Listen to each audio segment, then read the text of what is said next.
Are you a football fan? Have you ever found yourself wondering what in the world was that ref thinking? Well, Mike D, the referee, is here to help.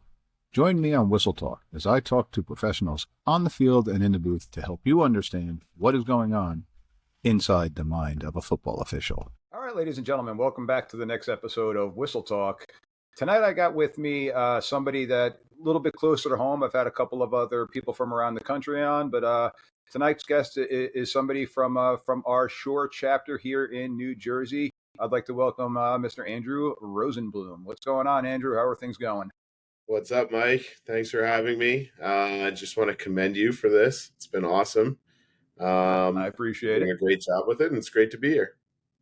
I appreciate that a lot. And ladies and gentlemen, I can't lie. I'm schmoozing right now to the president of our association. So I had to bend the knee before we started, make a Game of Thrones reference. But yeah, Andrew, thanks a lot for joining us tonight. I definitely appreciate it.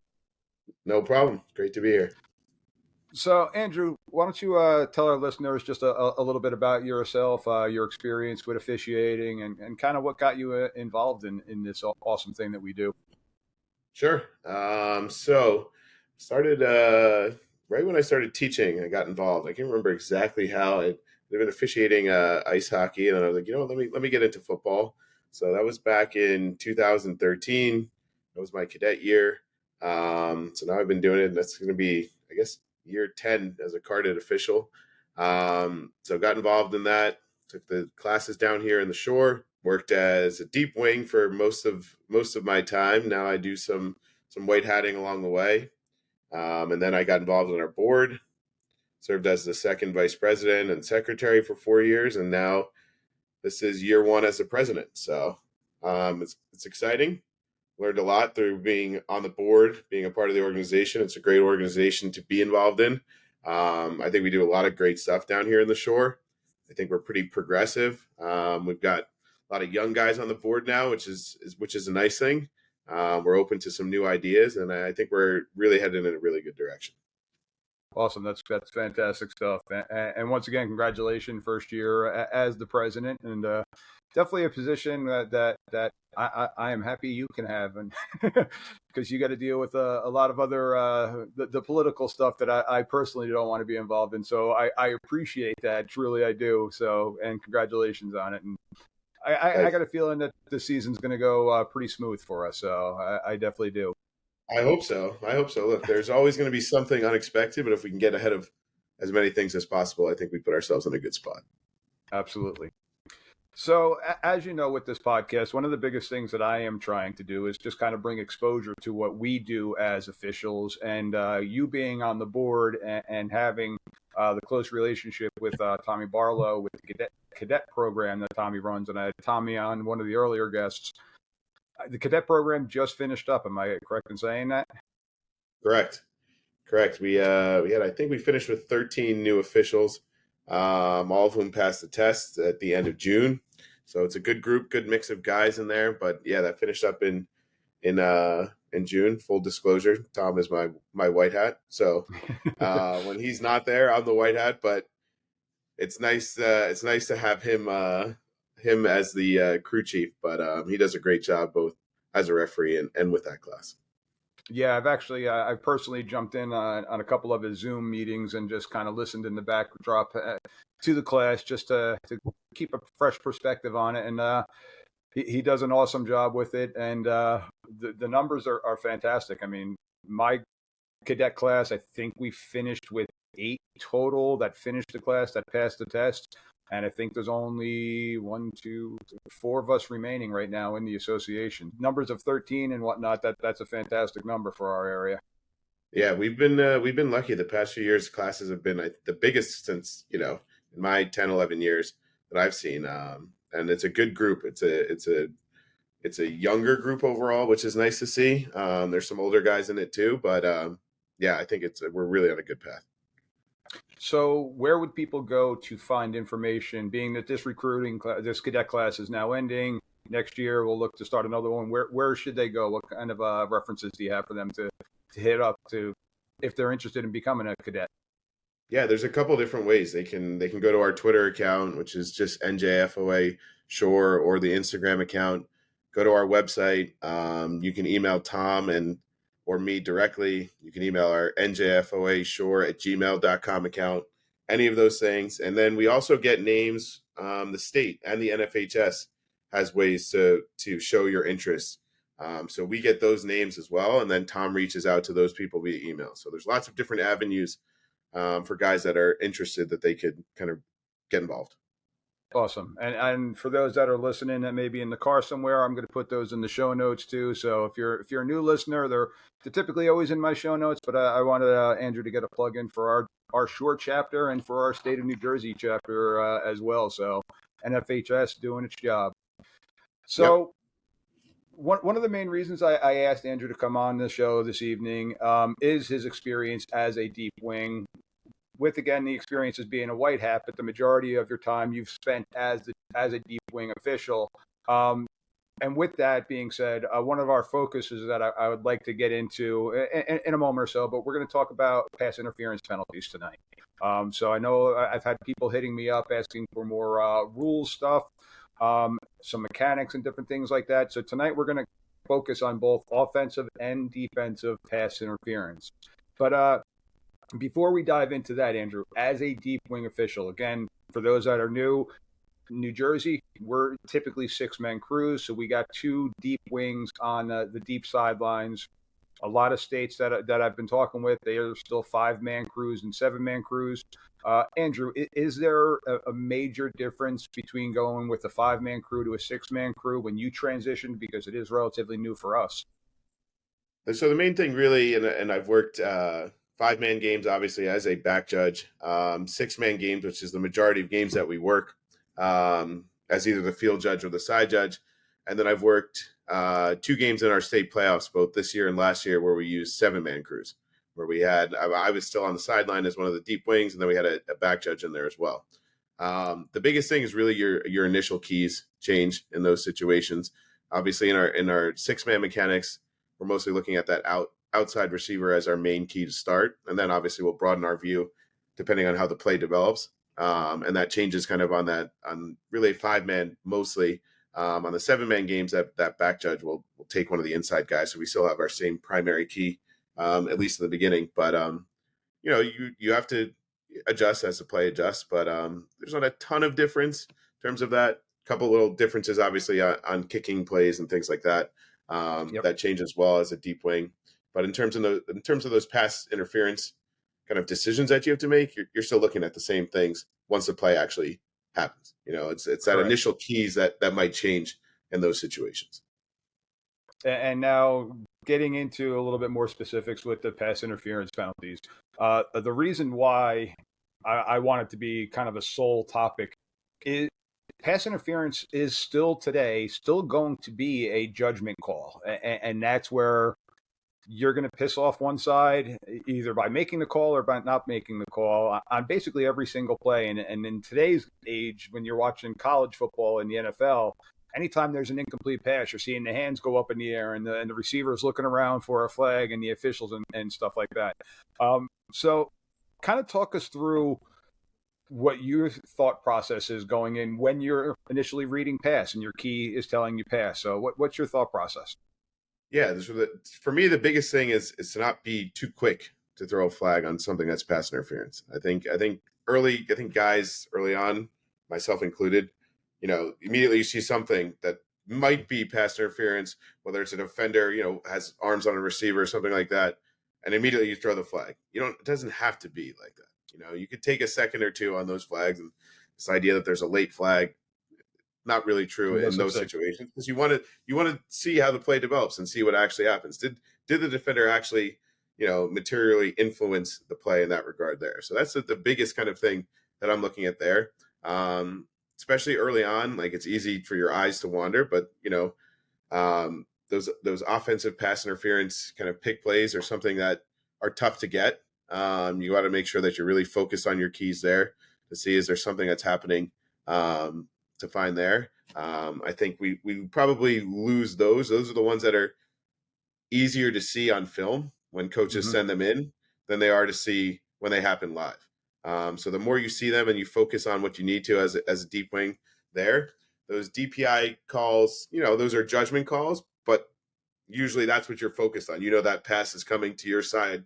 That's easier to see in the bang bang. Those OPI calls are a little bit tougher to see, especially those kind of pick plays that we see. Then coaches send them in, of course, and it looks so obvious when you can slow it down on film, but in that instant, it's not as obvious.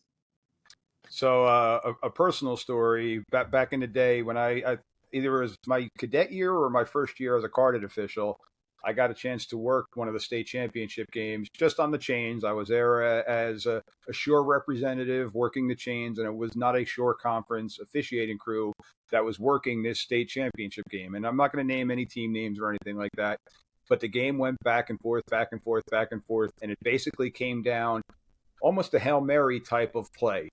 And with the ball up in the air on the big jumbotron, because they were playing it up at Rutgers University on the big jumbotron, you saw offensive arms extended as they were going back, makes the catch, touchdown, and then you saw the yellow hanky on the ground, and the crowd got completely silent. And then he came back and he's like, offensive pass interference, and they called the touchdown back. And I remembered vividly after the game, we were back up in the locker room and the assigner came up and he's like, that took a set of brass you-know-whats to drop that flag. But he had a great answer. He's like, if I didn't throw that flag, the other sideline was ripping me because he extended his arms. If I do throw that flag, that sideline's ripping me because I did throw that flag. He goes, it just happened to be that it was a touchdown at that point of the game. Some team was getting, quote unquote, screwed over by the official one way or the other. And he's like, I saw it, I had to throw it. And that's where this judgment play comes in. And unfortunately for you, it tends to be big plays and big flags that go with it. Oh, 100%. That's the life of being a deep wing official. But to your point, there's been some pass interference flags that kind of stick in my memory. I remember when we had a final up at Rutgers, and in high school football, if you have pass interference penalty, for example, on a touchdown, it still gets enforced, which throws everybody into a loop. Coaches, fans don't understand this. They're used to the penalties decline, touchdown type deal that they might see on Sundays. And I remember there was the kid made an unbelievable catch for a touchdown. And prior to that, he got mauled. And both myself and the short wing had thrown pass interference, and it was that. And Tom kills me anytime, and I've probably only done it, I don't know, maybe 3-4 times in the many years we've been working together where we've had pass interference on a caught touchdown. And every time I'm like, oh, I could have waited maybe a half second, maybe another second to see that I really need to throw that one. In this case, it was pretty bad. So the coach then got to enforce it. He chose to enforce it on the kickoff, so he got a 15 yards. He got double good. Got the touchdown and then 15 yards on the kickoff too. So the other coach was confused, but when he got it explained to him, he understood. And that's where this penalty in particular does confuse a lot of coaches too, because and more so the fans, because in high school football, what's the penalty for pass interference? What's the yardage? 15 yards. 15 yards. That's it. Automatic anything? Nope. Not anymore. Not a spot foul. Not any of the things that they might see on Saturday, Sunday. Yep, and that still confuses the heck out of people, and it gets even worse when it's inside the red zone or when you're inside the 30-yard line and you're only going half the distance, and it's 3rd and 12. Exactly, 3rd and 12, pass interference in the end zone, something like that. You're not putting it at the 2-yard line, the 1-yard line. You're not. It's just. It is what it is. That's our high school rules. Yep, it's half the distance, and if that half distance happens to get you a first down, then it's a first down, but there is not any automatic first down. Exactly. So with that, I have here a couple of references, and I'm just going to hold them up to my camera really quick, but my hand here is our mechanics manual for the state of New Jersey. My opposite hand here, we've got the rule book for the NFHS. Plus, I've got the Reading book here. I've got notes here. I pulled all this stuff out just for these two particular penalties, okay? Pass interference. Because of the nature of this penalty, because it tends to be a big play or negating a big play, a 15-yard penalty. Andrew, as a back judge, you kind of have a methodology or a philosophy on what you're particularly looking for in order to throw or not throw this flag. Yeah, I mean, I think like you've kind of talked about there, our state has given us some good, really good mechanics manual, and then kind of some philosophies and principles, and within that, they kind of reference 6 categories, which we look at to constitute defensive pass interference, and then 3 for offensive pass interference. And for defensive pass interference, I mean, it's important to think about what constitutes it and then what doesn't constitute it. Yep. And those 6 categories that we're looking at is for the defender, if they're playing through the back of the receiver, grabbing and restricting the receiver's arms or body, an arm bar, cutting off or riding the receiver out of the path of the ball without making contact or trying to play the ball, hooking and restricting the receiver in any way, and then either not playing the ball, early contact on the receiver in that way there. Some of the important things that aren't pass interference that people always think about, face guarding is not pass interference. Now, if Is there's it face pass guarding and interference there's on contact, any level? I don't think know. there I is don't anymore. think so. I don't think so. I know I know it changed for us back in 2017, but that's the one that looks the worst. Like, and you for know, those you people see that it. are unaware, I'm sorry to interrupt you. For those that are unaware of what face guarding is, it's just if a defender is running and they've got their back to the quarterback and they can't see anything, but they just put their hands up in the air and are kind of causing a distraction without making any kind of contact with the receiver or even with the ball. That used to be a penalty for face guarding.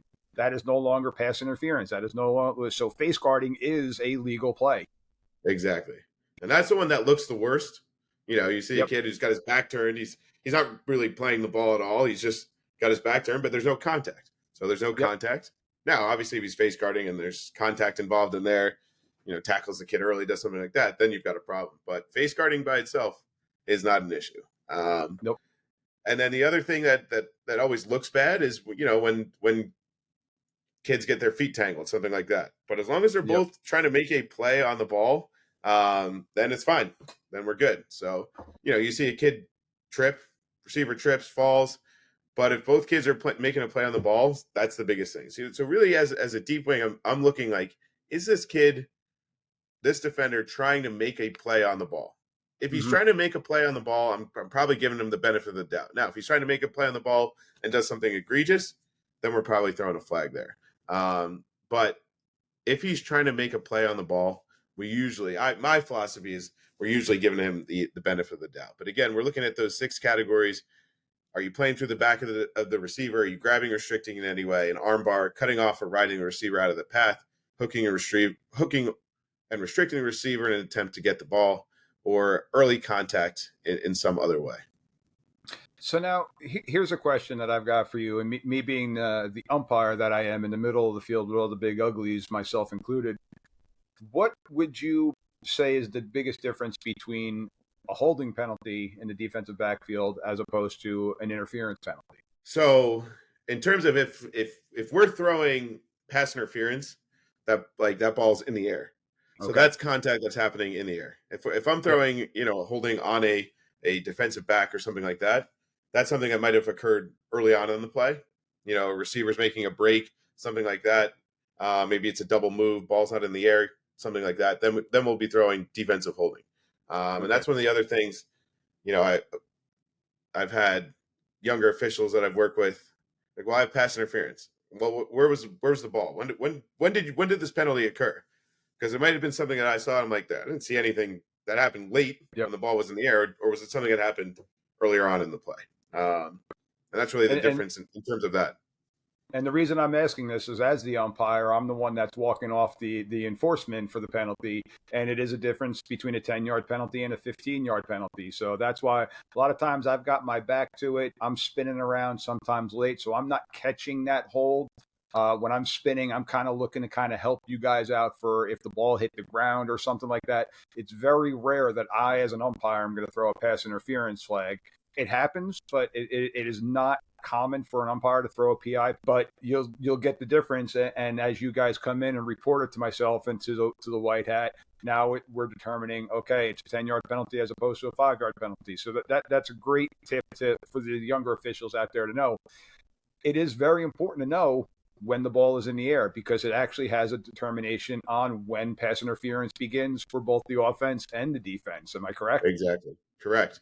So that defensive pass interference occurs with the ball in the air. Offensive pass interference occurs at the snap. At the so snap. That's Yep. when you see those types of pick plays and things like that that can occur there. So knowing when that ball is in the air is crucial to understanding what type of penalty we could have both for the offense and the defense. And in the case for the defense, is it defensive holding or is it pass interference? Yep. And the few times where I have actually thrown and this is actually an offensive pass interference play, is going to be on those pick plays, especially. And for my coaches out there, when you guys are running mesh and you're running mesh at a shallow 7-yard shallow route with two guys crossing and one guy accidentally bumps into the other guy and it happens right in front of me, yeah, I may drop the flag in that one. Now, my focus is still looking at those linemen, but if that happens right in front of me, I'm going to help my wings out with it and possibly drop a hanky on that one. But again, it's got to be kind of egregious, and that's where an offensive pass interference could occur that I might see. When you're referring to the pick plays, we're seeing this more and more. Again, NFL has kind of popularized it, and it's a different rule with the NFL on when they can start blocking, but they popularized it with your 2-point conversions or with your goal line plays and your short yardage plays. That's where antenna goes up. Okay, we got to watch out for the pick plays on these. Exactly.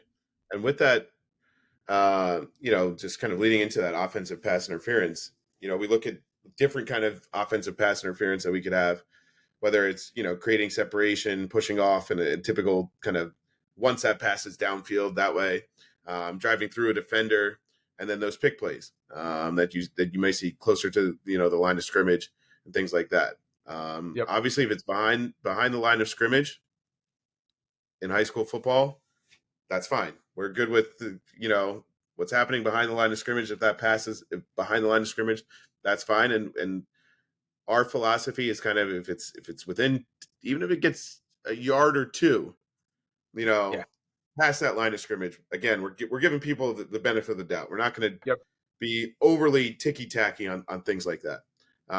But if you see something that's downfield and you see that pick play that's several yards downfield passes, going downfield, then that's when you see those offensive pass interference calls. And then obviously you see the ones that are more obvious when you see a kid creating separation, extending the arm, pushing off in those situations and those downfield plays.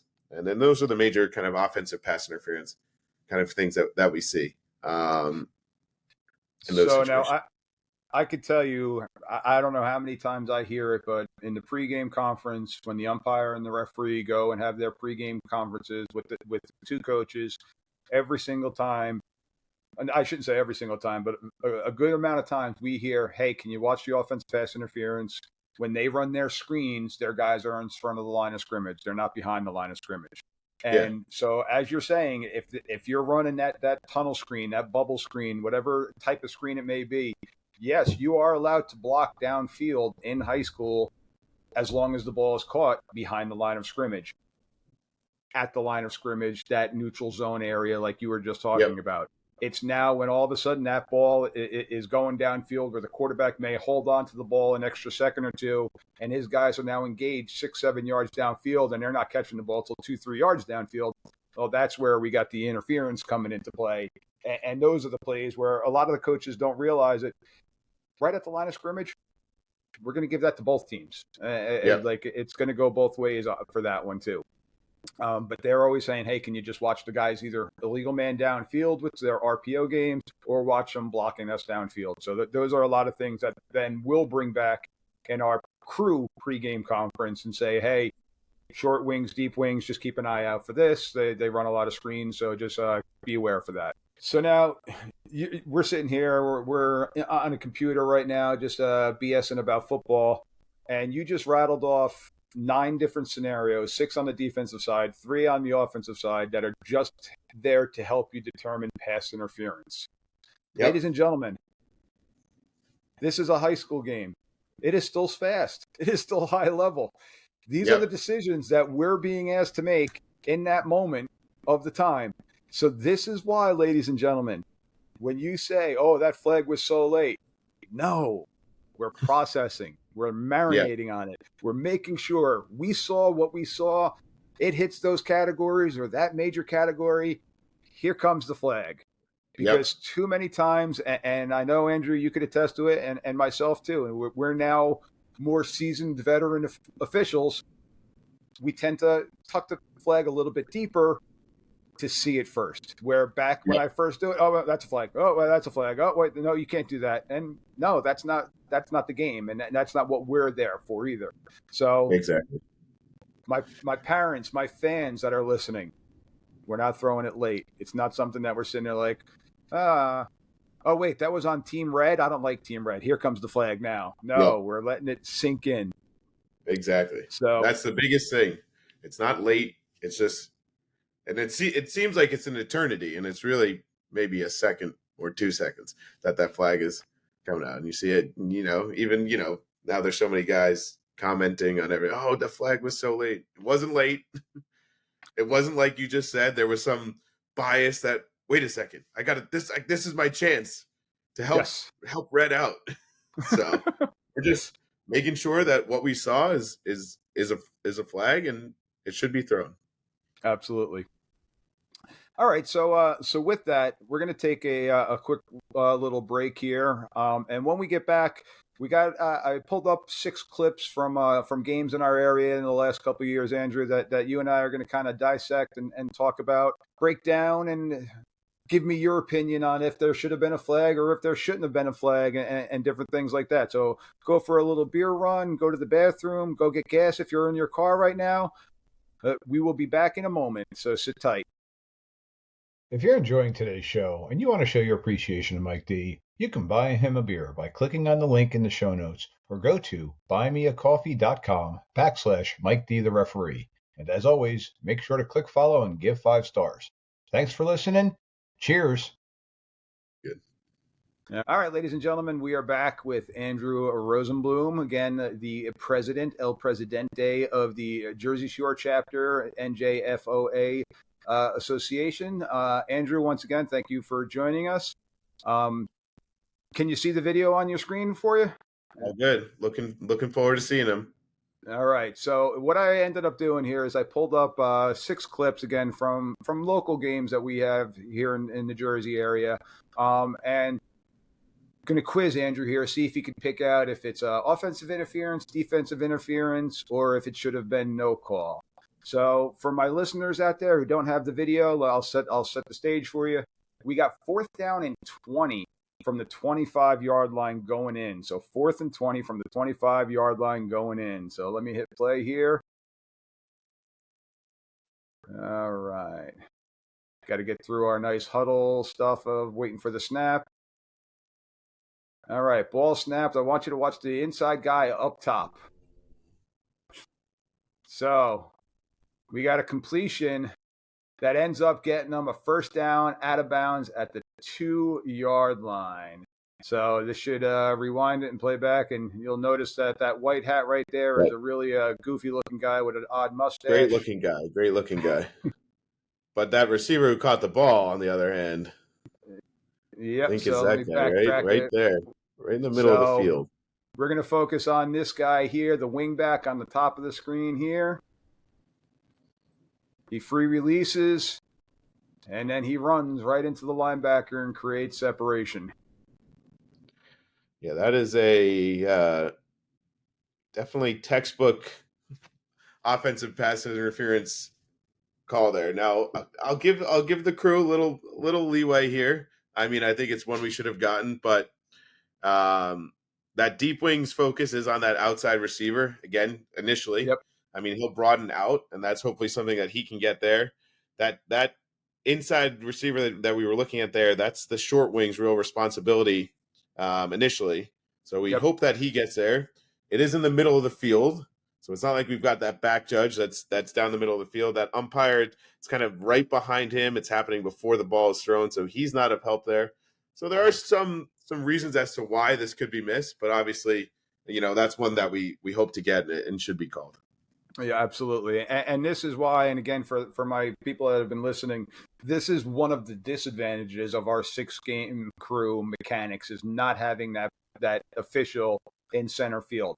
The ideal situation is the 7-man mechanics because now we're getting all the wings covered, we're getting the sidelines covered, we're getting the end zone, the back lines, all those things are covered. But the dead spot tends to be the middle of the field.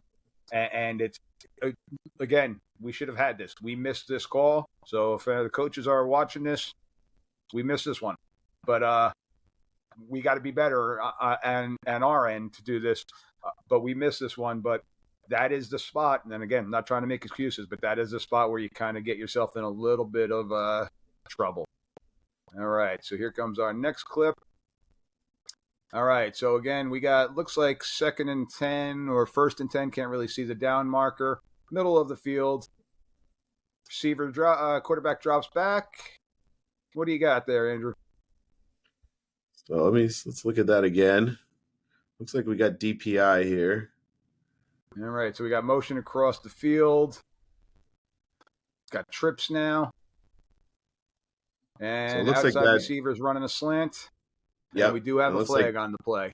Looks like number 2 looks like he's got a turn and grab on that receiver number 6 on the outside there, and I think that's a good call by that official there. Now the one thing you can kind of see he's turned right at the end there.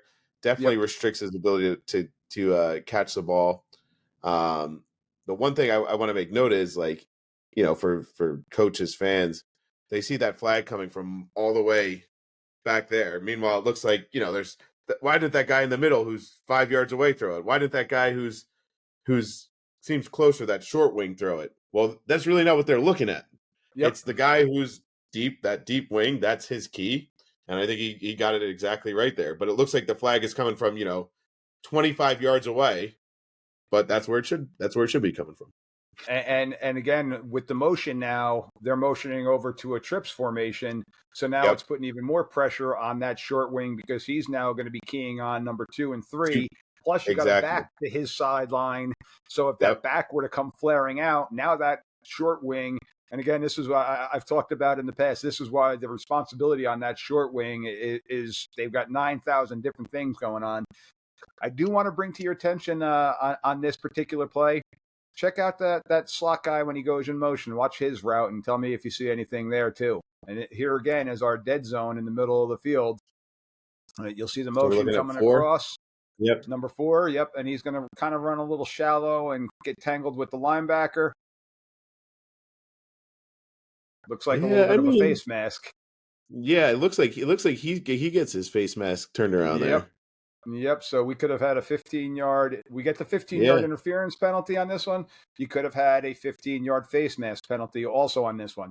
Now, and the reason I'm bringing this one up to you, Andrew, if that flag, say the umpire does throw that flag for that face mask, you got a pass interference flag, you've got a face mask flag. How many yards is that offensive team getting? Oh, you're giving me a double foul question in here. I am. Jesus Christ. Are they getting 30 yards? Can they accept both? You got 2 live ball fouls. You're getting me in July. Can they accept both? Yeah, no. Tom Barlow. That's an answer question for no. They can only get one. That's why Tom Barlow is the crew chief. Yep. No, this is going to be. Yep, they're going to get 15 yards for it. They get both. Yeah, 15 yards. So either way, unfortunately, you could say that linebacker kind of got away with one. Now, if that happened after the play and you had a live ball and a dead ball foul, now you're getting 30 yards marched off. So exactly. 2 live balls, only one gets enforced. That's correct.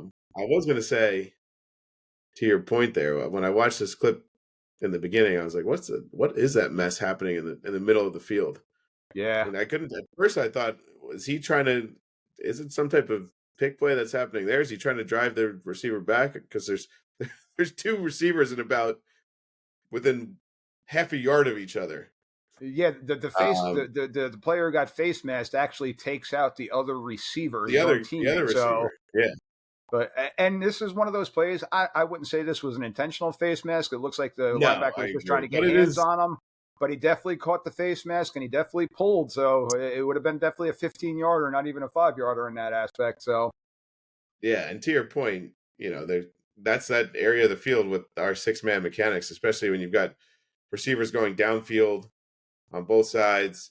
That is tough to get, in our situation.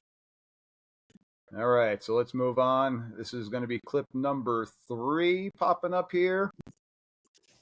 All right. I can't see yards on this one, but we got another slant. Looks like by the inside receiver here. Got a slant pattern going on. And he kind of NFL'd it. The pass looked a little bit high, but yep, number 2 receiver up top. So you got a slant.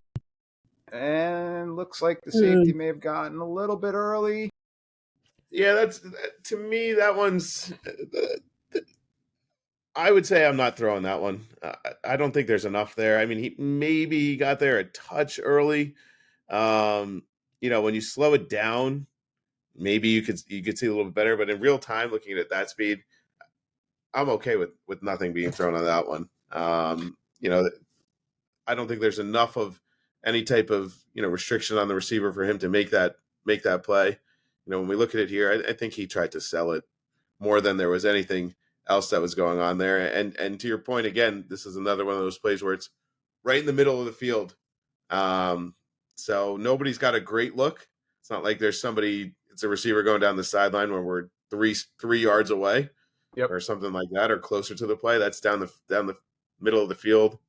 And those are the toughest ones as a deep wing to see, was it really pass interference? I will say, on those plays, if I have a look on it and I see my deep wing on the other side throw it, and I think that it might have been there too, I might throw that flag as well. So there's 2 on there. So there's really there's 2 flags there now, Coach. We both saw it, especially on those middle plays down the middle of the field. So now, quick question for you, and I jumped to a different video, but going back to that last video, in the NFL, I would have called that one an uncatchable pass. That ball looked like it was probably about a good 5-7 yards over the receiver's head. Now, I don't know if that was because of him being held or any type of interference. In high school, is there such a thing as an uncatchable ball? There is no such thing in high school as an uncatchable ball. Okay, now that is a very key thing. With that said, if somebody's throwing a ball into the stands, and there's something there, we're not throwing that. But in situations like this, we're not going to be the judge of something that's uncatchable in something that's landing within the field of play. Because again, that's one of those scenarios where I'm seeing this on the sidelines of the coaches freaking out, saying uncatchable, and a play like that. You see it especially on balls, along the sideline. If it's landing anywhere there, now if they're throwing it into the 4th row to the band, use common sense as a high school official. Yep. All right, so we got the next film pulled up here, and by the looks of it, we got second down and 25 is kind of what it looks like with the chains going on here. Now, being a former coach for as many years as I have, I can tell you when I was putting together a play call sheet, I didn't have a 2nd and 25 call on there. So typically in scenarios like this, you're looking at a screen possibly coming up. You're looking at something to try to get you a chunk of yardage where you're then in a manageable 3rd down position where you're not like going to go 3rd and 25. So if you're going in this scenario, you got an empty set. So if you're going 5 verticals in this one, this is one of those times where I would look over at the sideline at the coach like, what are you doing? But with that being said, we got an empty formation here. We got 2nd down and a whole long way to go. So in my mind, I'm already kind of clicking in. All right, let me anticipate some type of screen game going on here. So set it up. We got calls coming in. Everyone checking wristbands. Formation. You got trips to the right side. 2 receivers to the left. And we got a little screen now. And they gained about 20 yards on that play. So Yeah. they kind of did what they were looking to do here. So they would give themselves a third down and very manageable. Now we'll let it come back again because I think we did have a hanky on this play. What do we have? I think I'm the referee in this game, which is the scary part. What do we have? Some offensive pass interference happening at.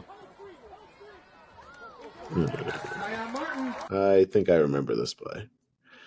So it looks like we've got OPI being called on that first receiver down.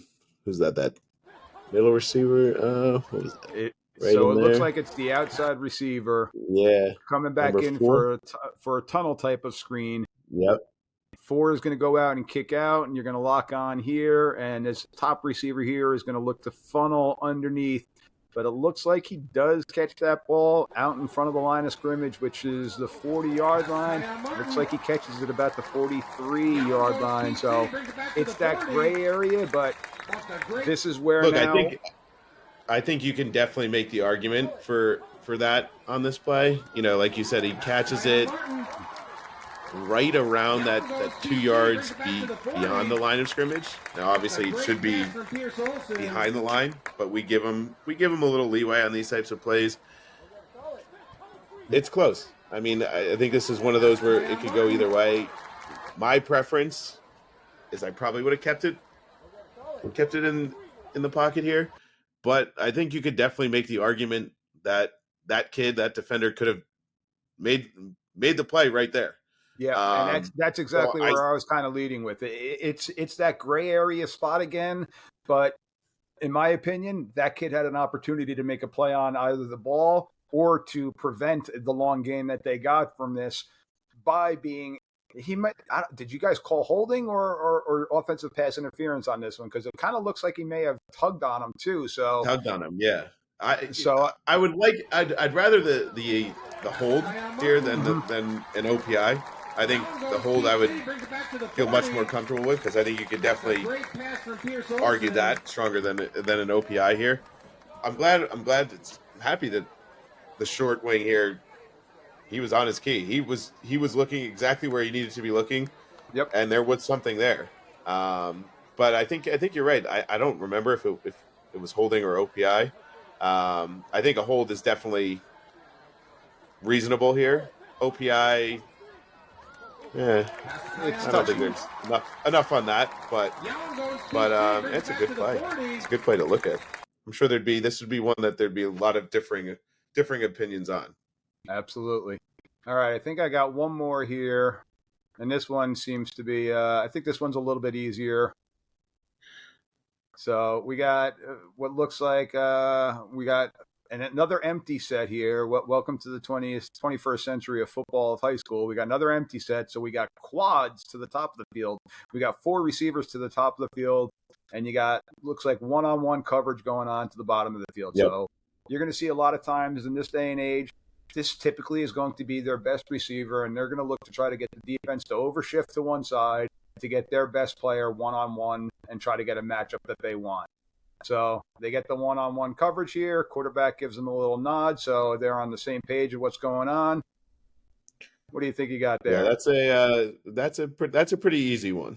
It's wide. It's right in the open, one-on-one. Nothing else is happening over there. The deep wing can key right on it. I mean, the receiver clearly restricts his ability to get to the ball. There's contact there. That's one as a deep wing. You're like, okay, that's an easy one. I can get that one all day, every day. Clear flag there. Glad we got that one. But those are the ones when the ball goes up, you're like, okay, it's the only thing I got to focus on down here, and that's definitely a PI penalty that needs to be called. 100% in agreement with that one. So I think that's all for our video segment. So I got one last question that I want to ask you before I let you go, and it kind of leads into that particular play. In today's football now, we're seeing a lot of stuff going on with that one-on-one down the sideline. And again, the NFL, I mean, heck, Aaron Rodgers, I'll give him the credit for it. He's perfected that back shoulder fade pass now, where you get the one-on-one coverage and the receivers are kind of looking to catch the ball, turning their bodies around and catch the ball behind their back shoulder, as opposed to the old school, throw it up, let the kid run underneath it and catch the ball. But you're finding with those back shoulder plays, you're getting sometimes a little bit more contact. What are your thoughts on that particular play? Are you seeing more defensive pass interference with that, with kids running into each other, things like that? Yeah, I think you see it more often than you definitely used to see it. And again, it goes to like, have they legitimately tried to make some type of play on the ball? Right? Mm-hmm. Are they in some way trying to make a play on the ball? If they do, then like I said, I'm going to give that defender the benefit of the doubt more times than not. And in situations like you're saying, it might look worse than it really is. Yep. Like the end result looks like, how did they not call it? Like it looks like a mauling, and it's really not the case there. And we're focusing on that the entire time. We're not looking at 24 guys on the field. Our key is in a certain situation. So we've got to see how the play has developed, what those 2, 3, 4 guys are doing. And you got to see the entire play and how things developed in there. But the key thing that I'm looking at here is, was there a legitimate play on the ball by the defender, or was he in some way have no idea what's going on, and he's just playing the receiver and in some way impeding his ability to catch the ball? Yep. And a lot of times, I know when I used to be the short wing, a lot of times you would see it more often than not when you got man coverage, when they're in some type of press lock coverage where the guys when they're in each other's face in their grill, and all of a sudden the receiver gets a step past them, and now they've got to put their foot in the ground to come back to the ball at the back shoulder, and the defender is continuing to run into them. Yeah. And if there's contact made, got to be thrown. If there's no contact Yep. made, then you got your face guard and you got good defense. Exactly. So, well, Andrew, I've taken a lot of your time tonight, and I do appreciate you coming on and joining us. And I hope for the listeners out there, you got a little bit of a better understanding of what is going through the mind of our deep officials when the ball is in the air, why they are throwing a pass interference penalty or not throwing a pass interference penalty. Andrew, one last time though, plug our association. How can people get in touch with us? And you could throw my email, MikeD@gmail.com. You can contact me. If any of you are out there interested in becoming an official, reach out. Andrew, how would they reach out to you or possibly Tom?